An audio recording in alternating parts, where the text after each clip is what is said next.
नमस्कार फ्रेंड्स। शिवसूत्र, ओशो की वो किताब जो आपको अपने अंदर झांकने पर मजबूर कर देती है। हम अक्सर सोचते हैं मुझे खुद को बदलना है, माइंड को कंट्रोल करना है, तभी लाइफ ठीक होगी। ओशो कहते हैं ऐसा कुछ नहीं है। आपको कुछ बनने की जरूरत नहीं है, बस जो आप अभी हैं उसे समझना है। यह किताब कोई हैवी फिलॉसफी नहीं है। यह किताब है खुद को देखने और समझने की सिंपल कला। ये सिखाती है कि कैसे अवेयरनेस, एक्सेप्टेंस और प्रेजेंट में रहना आपकी पूरी लाइफ बदल सकता है। ओशो के शब्द कभी बहुत सीधे लगते हैं, कभी थोड़ा डीप, लेकिन हमेशा एक चीज क्लियर करते हैं कि प्रॉब्लम बाहर नहीं, हमारी अनकॉन्शियस हैबिट्स और पैटर्न्स में है। अगर आपको लगता है कि लाइफ में क्लैरिटी नहीं है, माइंड बहुत भागता है, या आप खुद को समझ नहीं पा रहे, तो ये किताब आपको दिखाएगी कि आंसर्स कहीं बाहर नहीं, आपके अंदर ही हैं।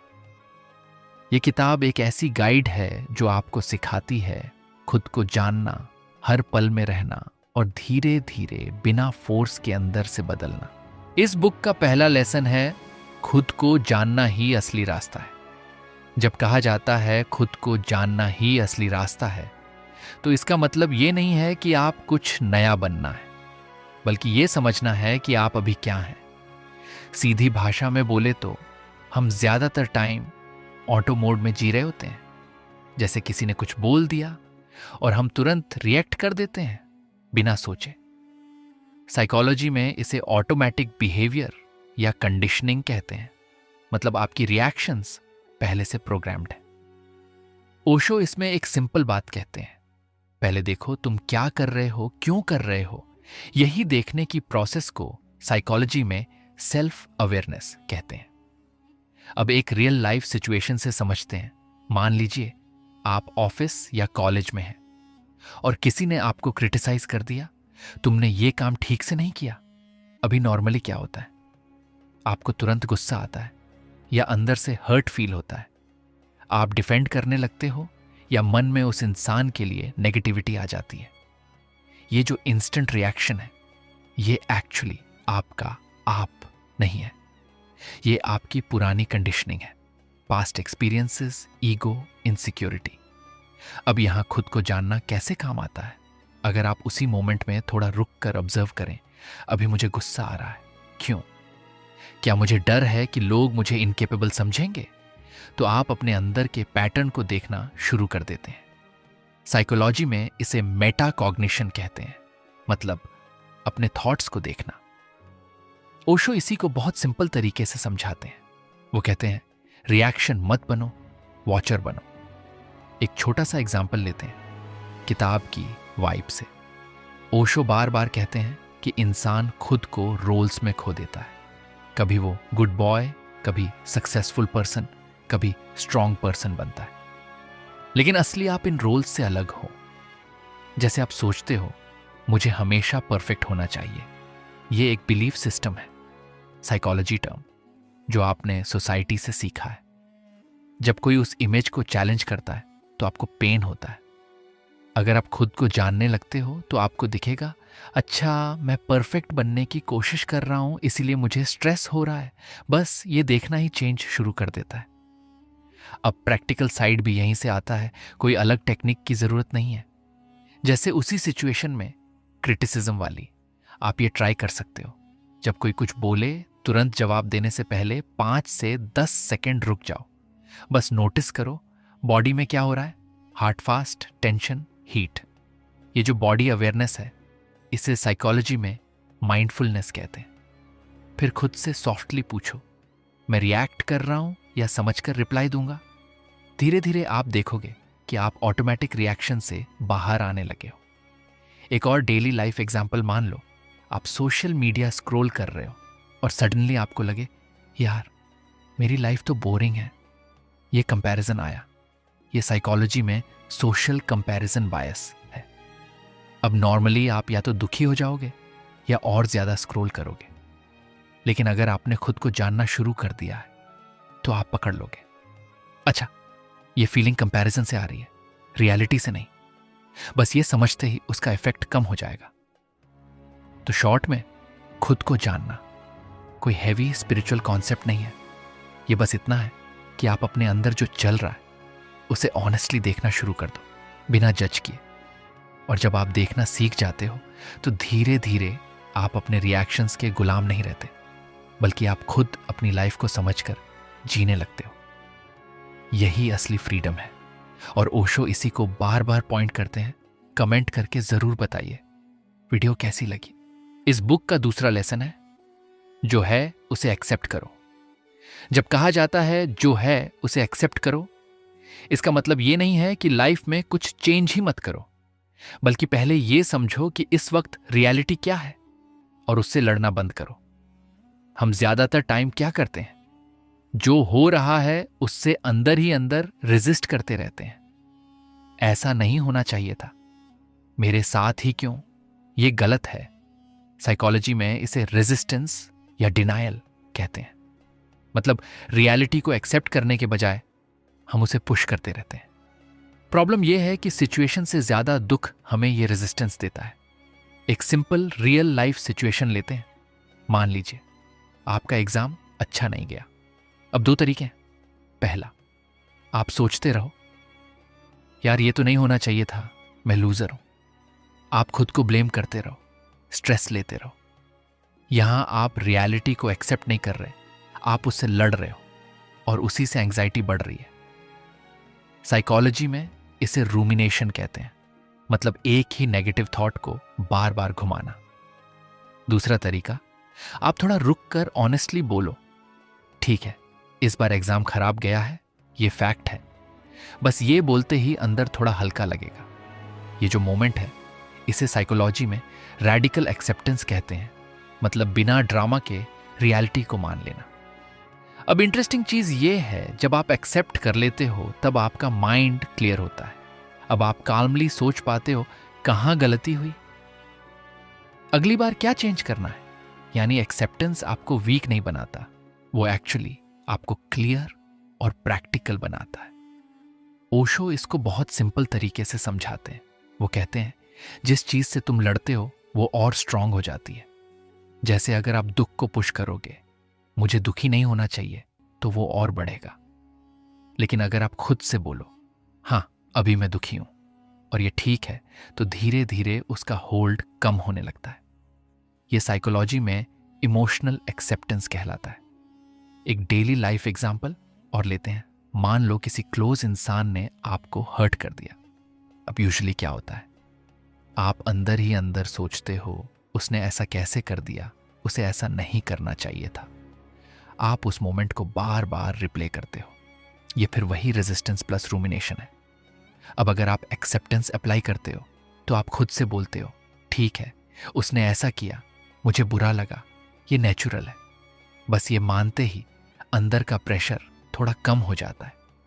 अब आप क्लियर माइंड से डिसाइड कर सकते हो मुझे उससे बात करनी है या थोड़ा डिस्टेंस लेना है। यानी एक्सेप्टेंस आपको बेवकूफ नहीं बनाता, बल्कि आपको इमोशनली मैच्योर बनाता है। अब इसे प्रैक्टिकली लाइफ में कैसे लाएं, वो भी उसी फ्लो में समझिए। मान लो आप ट्रैफिक में फंसे हुए हो। पहले क्या होता है, आप इरिटेट हो जाते हो, यार ये ट्रैफिक क्यों है।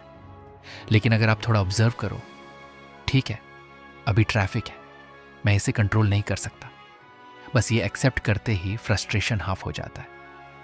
अब आप काल्मली म्यूजिक सुन सकते हो या रिलैक्स कर सकते हो। एक छोटी सी ट्रिक काम करती है।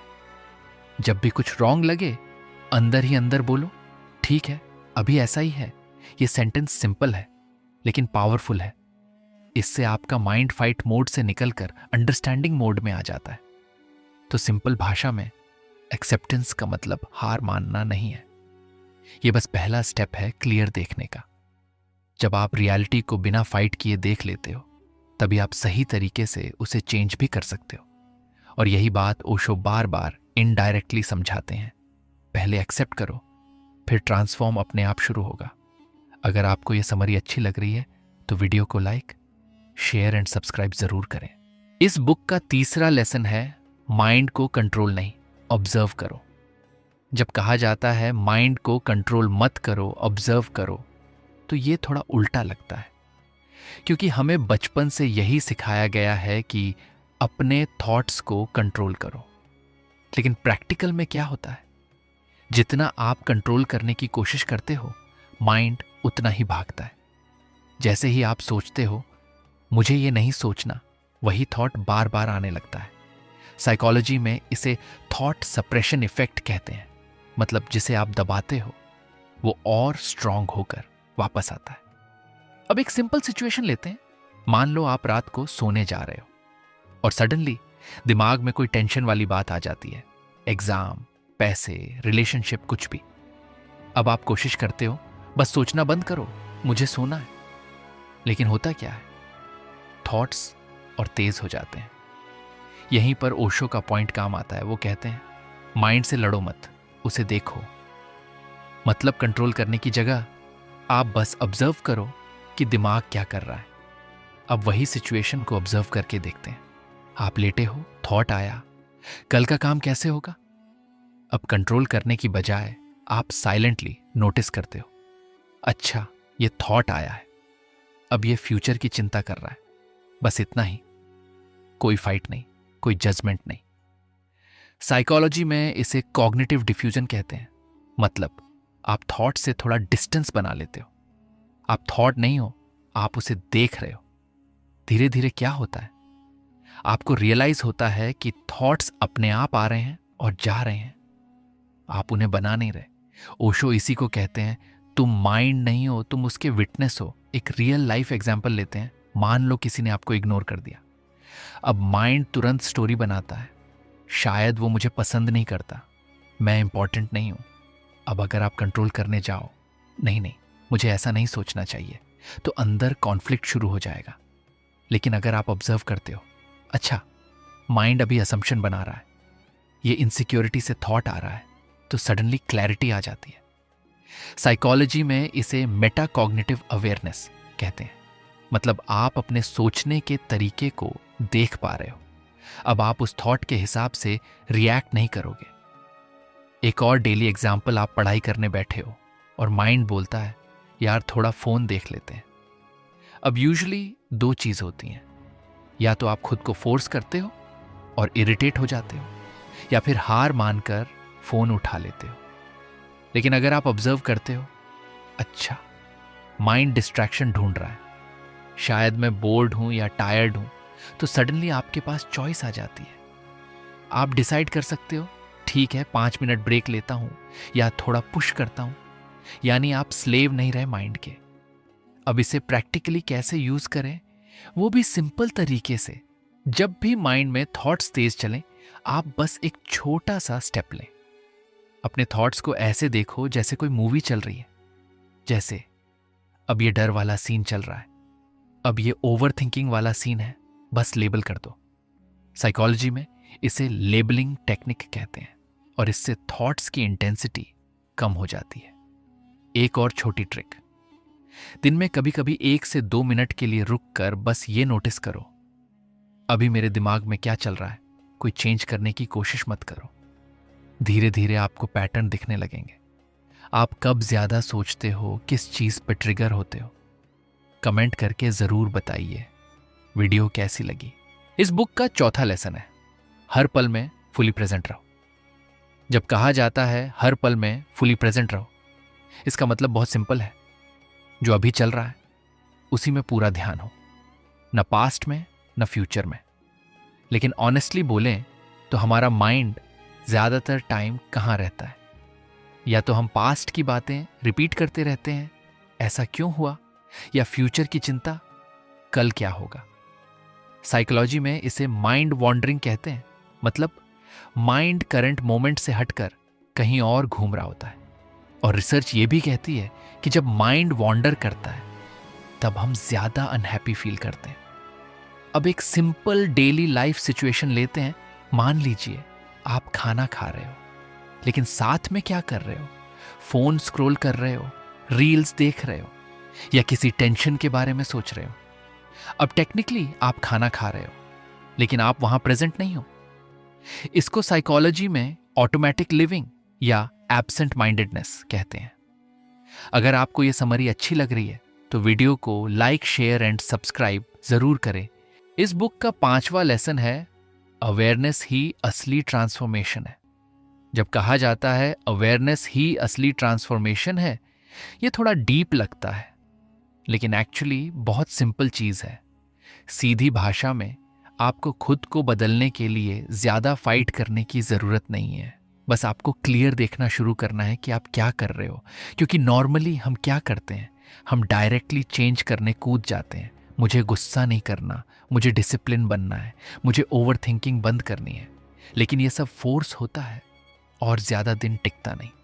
साइकोलॉजी में इसे विल पावर बेस्ड चेंज कहते हैं, जो शॉर्ट टर्म काम करता है लेकिन अंदर से कुछ बदलता नहीं। ओशो यहाँ क्या कहते हैं? वो कहते हैं तुम सिर्फ अवेयर हो जाओ, चेंज अपने आप आएगा। मतलब अगर आप ऑनेस्टली देख लो कि आप क्या कर रहे हो, तो कई चीजें खुद ही गिरने लगती हैं। एक सिंपल रियल लाइफ एग्जाम्पल लेते हैं। मान लो आपको जल्दी गुस्सा आता है। अब आप क्या करते हो? आप खुद को बोलते हो मुझे काल्म रहना है, गुस्सा नहीं करना। लेकिन जैसे ही ट्रिगर आता है, आप फिर गुस्सा कर देते हो। फिर गिल्ट आता है, मैं बदल नहीं पा रहा। अब यही चीज अवेयरनेस से देखें। अगली बार जब गुस्सा आए, आप बस ऑब्जर्व करो, अभी बॉडी में हीट बढ़ रही है, हार्ट फास्ट हो रहा है, माइंड जस्टिफाई कर रहा है कि मैं सही हूं। बस ये सब नोटिस करो, बिना रोकने की कोशिश के। साइकोलॉजी में इसे इमोशनल अवेयरनेस कहते हैं। ऐसी ही ज्ञानवर्धक वीडियो के लिए चैनल को सब्सक्राइब करें और बेल आइकन दबाएं ताकि कोई भी वीडियो मिस ना हो। धन्यवाद।